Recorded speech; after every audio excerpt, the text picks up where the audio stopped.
So, resource allocation graph, it is the pictorial representation to detect that whether the system contains deadlock or not, right? That means whether the processes are in deadlock state or not. So, in the last example, we had seen that if there is a cycle in the resource allocation graph, right? So, if cycle exists, then there may be a deadlock. But if there is no cycle, that means confirm there is no deadlock. So, right now, if we scan this directed graph, it contains no cycle, right? It contains no cycle, right? Now, for example, at some instance of time, let P3 request for resource R2.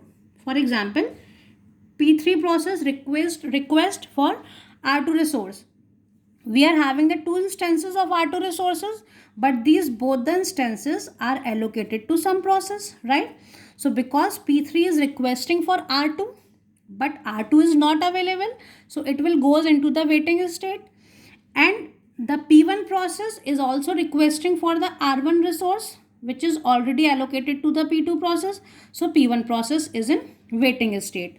Similarly, P2 process is requesting for R3, but R3 is allocated to P3 process, so it is also goes into the waiting state. So here the cycle exists. This P1, R1, P2, R3, P3, R2. So there is a cycle.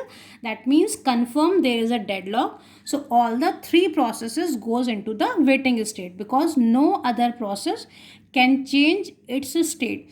It is waiting for the resource which is already held with the process which is in the waiting state. So cycle means there is a deadlock. Now we had studied no cycle means confirm there is no deadlock.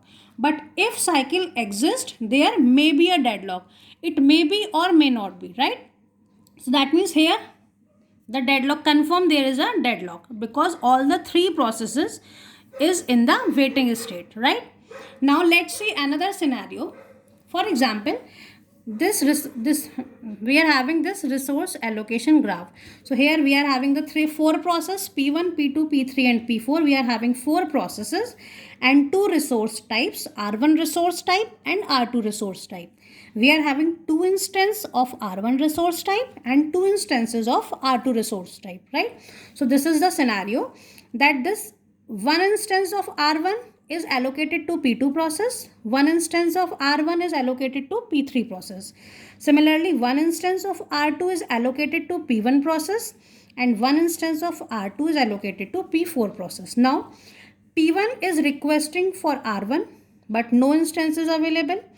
Similarly, P3 is requesting for R2 and no instance is available. So, if we check whether the cycle exists in this resource allocation graph or not, so this P1 to R1, R1 to P3, P3 to R2 and R2 to P1. So there is a cycle.